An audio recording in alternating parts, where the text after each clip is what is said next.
नमस्कार, आपके साथ मैं हूं सपना मदेशी और आप देख रहे हैं जगत न्यूज 24।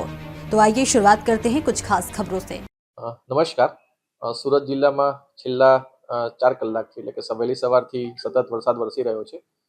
ગઈકાલે આ બાબતની આગાહી ઓલરેડી કરી દેવામાં આવી હતી અને તેને અનુસંધાને જ સુરત મહાનગર અને અન્ય જિલ્લાની તમામ નગરપાલિકાઓમાં તેમજ ગ્રામ્ય વિસ્તારમાં પણ આપણે સાચા રહેશીને કીધું હતું, પણ મહાનગર અને નગરપાલિકામાં તમામ શાળાઓ અને આંગણવાડી બંધ કરવાનો નિર્દેશ આપી દેવામાં આવ્યો હતો.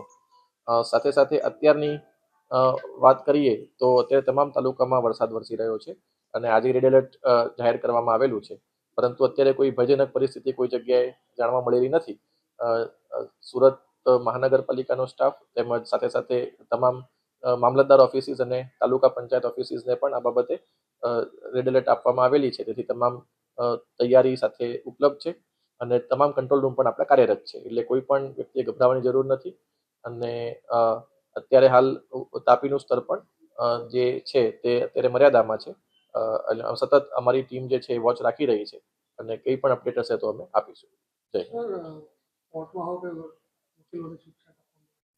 જે માહિતી મળી છે તે અનુસાર આજે કોર્ટમાં વકીલોને અપિયરન્સમાંથી મુક્તિ આપવામાં આવી છે અને સાથે સાથે અહીંયા કલેક્ટર ઓફિસમાં પણ જે આજે બોર્ડ હતું તે પણ આજે પરિસ્થિતિને ધ્યાનમાં લઈને આજે રદ કરવામાં આવેલું છે. ऐसे ही अपडेट्स के लिए देखते रहें जगत न्यूज 24 और हाँ, हमारे चैनल को लाइक, शेयर और सब्सक्राइब करना बिल्कुल ना भूलें।